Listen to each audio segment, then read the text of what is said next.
The 2025 Porsche 911 Carrera S is annoyingly perfect. First drive review.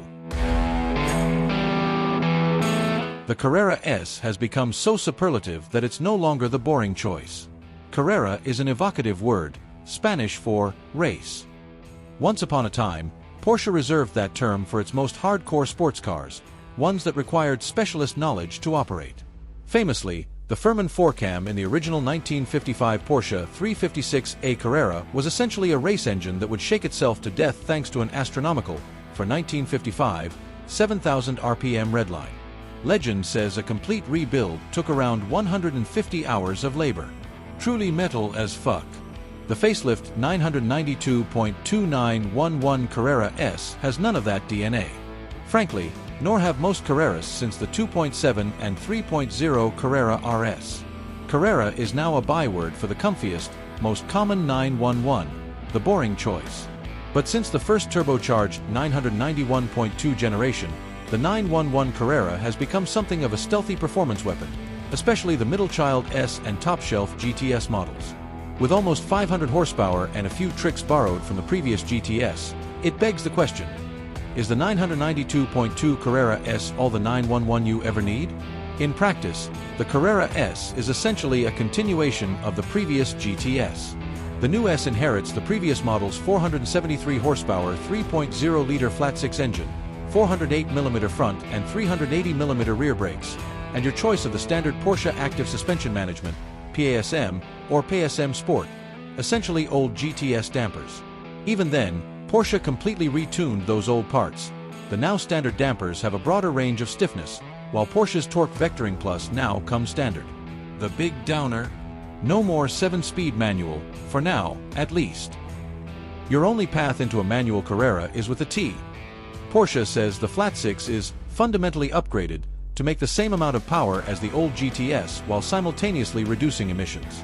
Slightly reconfigured turbochargers and intercoolers mounted atop the engine feed air from in front of the deployable spoiler, like the 911 Turbo, to support the extra power. The result is slightly less torque than before and a peakier, less turbocharged feeling power band. But importantly, the 992.2 Carrera S still does that annoying Porsche thing: effortless competence. Throttle response is near instant, only lacking in the initial crack of a high-strung, naturally aspirated engine. There isn't a huge swell of mid-range torque. The S feels a little tame in the middle of the tatch, and it keeps you waiting for power to build. But once you cross 5,500 RPM, power swells to a solid stank face worth of acceleration. Even with the new fully digital gauge cluster complete with the annoying left-hand start button, I don't find myself pining for the analog tachometer during my repeated runs to redline. Porsche gives the virtual needle some vitality in its movements, tracking every micro-drivetrain RPM lash and crankshaft snapping PDK shift. The handling of the S also keeps me from staring at the tatch for too long, anyway. Finding the edges of grip is easy. The S is a willing dance partner that speaks at every stage of cornering with the best traits of a 911, controllable rotation on the brakes and steadfast traction on the throttle. A classic short and stiff Porsche pedal makes it child's play to meter out brake pressure, while the brake pad compound is perfectly tailored for the initial hit. Not too much initial bite, but plenty of feel before ABS kicks in. The steering is similarly perfect, linear with a weighty effort curve and lots of talkativeness about large bumps and front tire traction. Not quite hydraulic levels of granularity, but impressive and addictive in its own way. The handling of the S also keeps me from staring at the tatch for too long, anyway. Finding the edges of grip is easy. The S is a willing dance partner that speaks at every stage of cornering with the best traits of a 911, controllable rotation on the brakes and steadfast traction on the throttle. A classic short and stiff Porsche pedal makes it child's play to meter out brake pressure, while the brake pad compound is perfectly tailored for the initial hit. Not too much initial bite, but plenty of feel before ABS kicks in. The steering is similarly perfect, linear with a weighty effort curve and lots of talkativeness about large bumps and front tire traction. Not quite hydraulic levels of granularity, but impressive and addictive in its own way. Visually, the new Carrera S doesn't look all that different, apart from new front and rear fascias.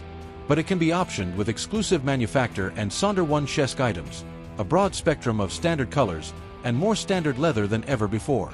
Even with a good bit of engine vibration and road noise making it into the cabin, The 911 Carrera S is still plenty comfortable for grand touring, with minimal wind noise at speed and a supple ride. On the highway, I'm tricked into thinking this new S is a grand tourer. In the canyons, I'm then tricked into thinking it's a rather serious sports car. There is no Dr. Jekyll and Mr. Hyde. Just a nice, normal Mr. Jekyll. The biggest con is that it is not cheap. To buy a 992.2 Carrera S, you must spend at least $148,395. Currently, it's $20,000 more than a base Carrera, and around $8,000 more than a Carrera T before options. Realistically, a Carrera S with some reasonable options will top $170,000. In the context of all 911s, you might be thinking $170,000 used to be 911 GT3 money, and you would be right. The newest 911s have gotten significantly more expensive, but the performance has grown to match. The Carrera S could almost show a current GT3 its taillights in a straight line. Still, it is damn expensive. Even with the big price, the 911 Carrera S is simply balanced in all areas. I can't even accuse it of being boring. It's definitely all the 911 you'll ever need, and it even contends for all the 911 you'll ever want. But if you're a masochist in search of the purest sports car, the manual Carrera T might be more your speed.